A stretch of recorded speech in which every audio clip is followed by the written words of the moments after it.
আসসালামু আলাইকুম, আমি আতিকুল্লাহ। ফ্রি বাংলা টিউটোরিয়ালের পক্ষ থেকে আপনাদেরকে স্বাগতম। গত পর্বে আমরা অ্যাডজাস্টমেন্ট লেয়ার নিয়ে কিছু কথাবার্তা বলেছিলাম এবং আজকে আমি সেই অ্যাডজাস্টমেন্ট লেয়ারের আমরা অ্যাজ ইউজুয়াল যে জিনিসগুলো সবচেয়ে বেশি ব্যবহার করে থাকি সেই বিষয়গুলো নিয়ে একটু কথাবার্তা বলবো আর কি। তো এখানে প্রথমেই আমি দেখাতে চাচ্ছি যে দেখুন, আহ, এটি নিয়ে আমরা অলরেডি কাজ করেছি যে ব্রাইটনেস, আমি এটির ব্রাইটনেস বাড়াতে কমাতে চাইলে এখানে আরেকটি রয়েছে যেটি হচ্ছে অ্যাডজাস্টমেন্ট লেয়ার। এবং এই অ্যাডজাস্টমেন্ট লেয়ারের মধ্যে আপনি দেখুন যে এখানে আমার যে ব্ল্যাক অংশটি রয়েছে, এই ব্ল্যাক অংশটির মাধ্যমে বোঝাচ্ছে যে আমার ইমেজটি কতটুকু ব্ল্যাক আমি করতে চাচ্ছি, আর এই হোয়াইট অংশটির মাধ্যমে আমাকে বোঝাতে যাচ্ছে কতটুকু আমি কি বলে ব্রাইট করতে যাচ্ছি। আর এটির মাধ্যমে আমার সেটির মাঝখানে মিডিল পয়েন্ট, এবং এই মিডিল পয়েন্টের মধ্যে আমি কতটুকু কাজ করতে, হ্যাঁ মানে আমার কি বলে ব্রাইটনেস বাড়াতে বা কমাতে চাচ্ছি, সেই জিনিসগুলো অ্যাকচুয়ালি এটির মাধ্যমে দেখানো হচ্ছে।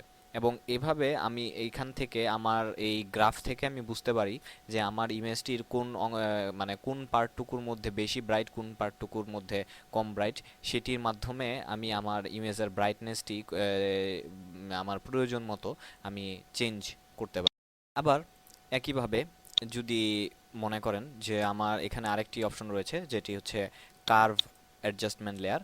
এই কার অ্যাডজাস্টমেন্ট লেয়ারের ক্ষেত্রেও এখানে আমার সেই একই দুইটি অপশন রয়েছে, ব্ল্যাক এবং হোয়াইটের দিকে। এবং এখানে 64 টি রয়েছে, কি বলে বিন্দু আমরা আপনার নিয়ে কাজ করতে পারি। এবং এখানে আমার এই কার্ভের জাস্ট আমার যেরকমভাবে যেরকম যেটি দরকার, এবং সেটিকে মুভ করে আমি আমার অ্যাডজাস্টমেন্ট লেয়ারটিকে কাজ করতে পারি। এবং এই কার্ভটিকে আবার যদি আমার এদিকে দরকার পড়ে তাহলে এইটুকু। তো এরকমভাবে আমরা সেটি করতে পারি। আবার আমার যদি এই কার্ভটিকে যে এখানে আমি ঠিকঠাক করেছি বা এটি আমি ভুল করে ফেলেছি, তো জাস্ট এটির মধ্যে টেনে নিয়ে বাইরে ছেড়ে দিলেও সেটি হবে, অথবা এটির উপরে সিম্পলি এটিকে যদি আমি জাস্ট বাইরে নিয়ে ছেড়ে দিলে আমার সেটি এখান থেকে চলে যাচ্ছে। তো এরকমভাবে অ্যাকচুয়ালি আমরা আমাদের ইমেজগুলোর কি বলে এই কার্ভের মাধ্যমে আমরা সেটি আমাদের যেরকম পরিবর্ধন করা দরকার সেরকমভাবে সেটি আমরা করতে। আবার আমাদের যদি দরকার পড়ে, ফর এক্সাম্পল আমি এটি এক্স করে, তো এখানে যে আমার এই অংশটুকুর মধ্যে আমি কোনো চেঞ্জ করতে চাচ্ছি না বা কিছু করতে যাচ্ছি না, তো সেই ক্ষেত্রে আমার কন্ট্রোল কিবোর্ডের মধ্যে বি প্রেস করে ব্রাশ টুলটি, অথবা এখান থেকে আমরা ব্রাশ টুলটি সিলেক্ট করে আমার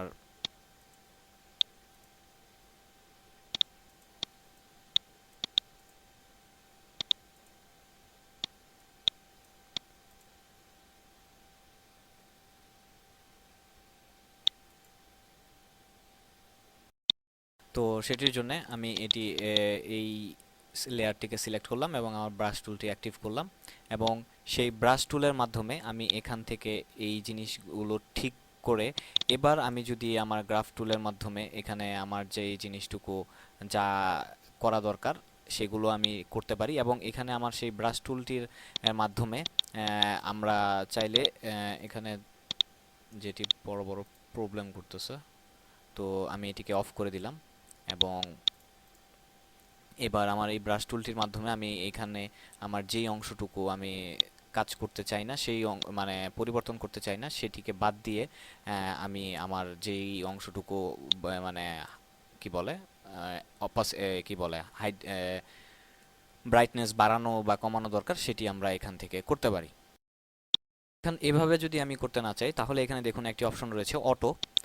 অটোর মধ্যে যদি আমি ক্লিক করি তাহলে ফটোশপ অটো আমার এখানের কালারটি সিলেক্ট করবে, মানে আমার ব্রাইটনেস বা ছবিটির যে এরকম করা দরকার সেটি সে তার নিজের অনুযায়ী সে করে ফেলবে। এবং আমি যদি অপশন প্রেস করে তারপরে এখানে ক্লিক করি তাহলে আমার এখানে একটি পপ আপ মেনু আসছে। এবং এখানে আপনি এটি ছাড়াও আরও অনেকগুলো অপশন আপনি পাবেন।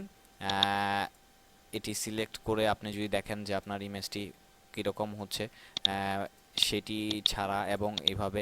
সো আপনার এখানে অ্যাকচুয়ালি ব্যাপারটা হচ্ছে যে আপনার কোনটি সিলেক্ট করলে আপনার ইমেজটির মধ্যে ভালো কোয়ালিটি আপনি পাচ্ছেন, যেটি আপনার দরকার, সেরকম আপনার রিকোয়ারমেন্টগুলো ফুলফিল করতে পারছে, সেই অনুযায়ী আপনি এখান থেকে সিলেক্ট করতে পারেন। এবার আমি আরেকটি যে কাজটি দেখাতে চাচ্ছি, এখানে দেখুন আরেকটি অপশন রয়েছে যে filter adjustment, photo filter adjustment. এটির মধ্যে যদি আমি যাই এবং এখান থেকে আমি যে কোনো কালার এর উপরে আপনি হাইলাইট করতে যাচ্ছেন, সেই কালারের উপর বেস করে আপনি যদি ছবিটির কালার টালার চেঞ্জ করতে চান, সেগুলো আপনি করতে পারেন। এখানে ডেনসিটি বাড়িয়ে কমিয়ে, এখানে লুমিনিসিটি বাড়িয়ে কমিয়ে, এবং এখান থেকে আপনি যদি চান আপনি কালার সিলেক্ট করে যে আপনি কোন কালারটি বেশি করতে চাচ্ছেন সেটির উপর সিলেক্ট করে তারপরে আপনি আপনার এই জিনিসগুলো যা যা যা যেরকম যেটি আপনি যেরকমভাবে চাচ্ছেন সেরকমভাবে সেটি আপনি করতে পারেন। এবার আমি আবার আরেকটি দেখাচ্ছি, সেটি হচ্ছে এটি নিয়ে আমরা আগে কাজ করেছিলাম এবং এখানেও আমার বিভিন্ন কালার রয়েছে, যেই কালারটিতে আমি যেই কালারটির উপর বেস করে আমার ইমেজটিকে হাইলাইট করতে চাই সেরকমভাবে। এছাড়া এখানে আরও কিছু অপশন রয়েছে, সেটিও আপনারা দেখতে পারেন। এছাড়া এখানে আরেকটি আমি যদি একটি নির্দিষ্ট কালারের উপর ঠিক করে কাজটি করতে চাই, তাহলে এখানে দেখুন যে আমার এটি যদি অন করে তারপর আমার পেন টুলস যে রয়েছে সেই পেন টুলসের মাধ্যমে আমি নির্দিষ্ট একটি কালারকে চুজ করে এবং সেই কালারটি পিক আপ করে আমি যদি আমার বেশি কম করতে চাই তাহলে আমরা সেটা করতে পারি। এবং এখানে দেখুন আমি যদি আমার এই মাঝখানের এরিয়াটি দেখুন, আমি এখানে জাস্ট এখান থেকেও আমি চাইলে সে আমি ডাইরেক্ট ছবির মধ্যে দিয়ে দেখতে পারি যে কিভাবে আমার ইয়াগুলো বাড়াতে কমাতে আমি চাই, সেগুলো আমরা বাড়াতে কমাতে পারি। এবং এটি যদি আপনার সিলেক্ট করা থাকে তাহলে, আর যদি এটি অটো সিলেক্ট করতে চান তাহলে যেটি হচ্ছে যে এখান থেকে এই যে অটো সিলেক্ট টার্গেটেড অ্যাডজাস্টমেন্ট টুল, সেটি আপনি এখান থেকে সিলেক্ট করে দিতে পারেন যে যখনই এটি ওপেন হবে তখন এটিও বাই ডিফল্ট ওপেন থাকবে। আর এখানে দেখুন তিনটি বার রয়েছে, এইটি হচ্ছে আমার মেইন অপশন, যে এই হলুদ কালারটি আমার মেইন টার্গেট।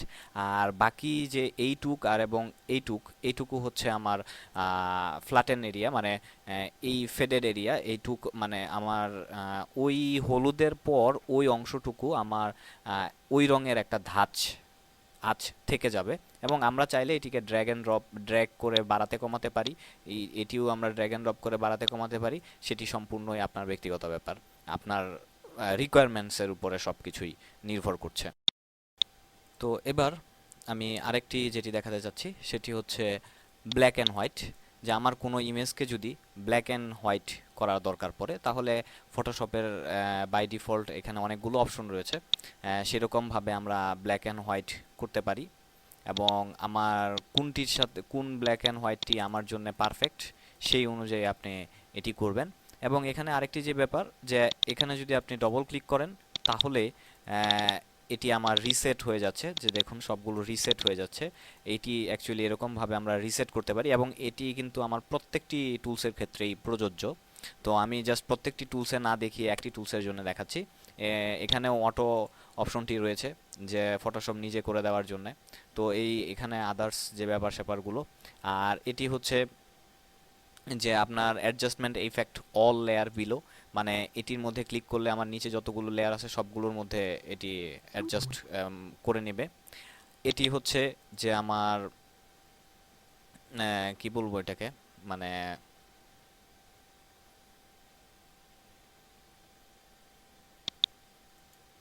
যে এটির মধ্যে আমি যদি প্রেস করি, এটির মধ্যে ক্লিক করলে আমার আগের ইমেজটি কেমন ছিল এটি দেখার জন্য এটির মধ্যে ক্লিক করে আমরা সেটি করতে পারি। যে দেখুন এটি ক্লিক করলে আমার আগের ইমেজটি এমন ছিল, সাময়িকভাবে আমাকে সে এটি দেখাচ্ছে। তো আর এটি হচ্ছে যে আমার সব কিছু রিসেট করে ফেলার জন্য এটি। আর এটি হচ্ছে আমার ভিজিবিলিটি অফ অন করার জন্য, জাস্ট এই যে এই লেয়ারটিকে। আর এটি হচ্ছে ডিলেট, যে আমি এই লেয়ারটিকে যদি আমি ডিলেট করে দিতে চাই তাহলে হচ্ছে এটি।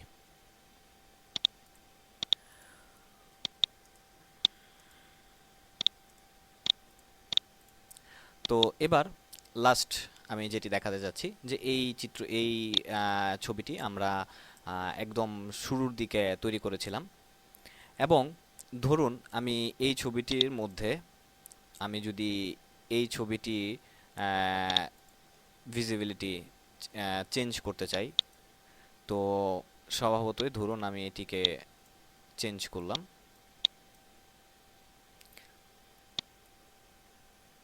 তো এটি চেঞ্জ করার ফলে দেখুন আমার নিচের যে ইমেজগুলো রয়েছে সেই ইমেজগুলোর মধ্যেও এটির ইফেক্ট পড়ছে, যেটি আমি চাচ্ছি না। তো এটির ক্ষেত্রে আমরা যে কাজটি করতে পারি সেটি যে এখানে যদি আমরা এই যে আমি বলেছিলাম যে আমার যে এটির মধ্যে ক্লিক করার ফলে আমার এই এখানে দেখুন একটি আইকনের মতো চলে এসছে, এবং এখানে একটি আন্ডারলাইন চলে আসছে স্মল, এবং এই স্মল যেই ছবিগুলো আছে এই ছবিগুলোর মধ্যে সে ইফেক্টগুলা ফেলেছে, বাকি ছবিগুলোর মধ্যে নয়। তো এই অ্যাকচুয়ালি ওই জিনিসটি বোঝানোর জন্যই আমি আপনাদের এই ইমেজটি দেখিয়েছিলাম। তো বন্ধুরা, আমরা গত পর্বে কিছুখানি এবং আজকে পুরো পর্বটির মধ্যেই জাস্ট এই অ্যাডজাস্টমেন্ট লেভেলের বিভিন্নভাবে আমরা ছবির কালার টালার অ্যাডজাস্ট করার ক্ষেত্রে কিভাবে কাজ করতে পারি সেই ব্যাপারগুলো নিয়ে আমি বিস্তারিত আলোচনা করতে চেষ্টা করেছি, এবং এখান থেকে আরও কিছু অপশন বাদ গেছে, সময় স্বল্পতার জন্য আমি সেগুলো দেখাচ্ছিলাম না। তো এখন আপনারা যদি এই জিনিসগুলো নিয়ে আরেকটু ঘাটাঘাটি করেন, আমার মনে হয় যে আপনারা এই সম্বন্ধে আরও বিস্তারিত জানতে পারবেন, এবং আপনি যদি আপনার প্রয়োজন অনুযায়ী সেই কোনটি আপনার দরকার সেই অনুযায়ী সেই অ্যাডজাস্টমেন্ট লেয়ারটি কাজে খাটান, তাহলে আমার মনে হয় যে আপনি একটি পারফেক্ট এবং আপনার রিকোয়ারমেন্ট অনুযায়ী আপনি আপনার ছবিটি তৈরি করতে পারবেন। তো বন্ধুরা, আজকে এ পর্যন্তই। আশা করি সবাই ভালো থাকবেন।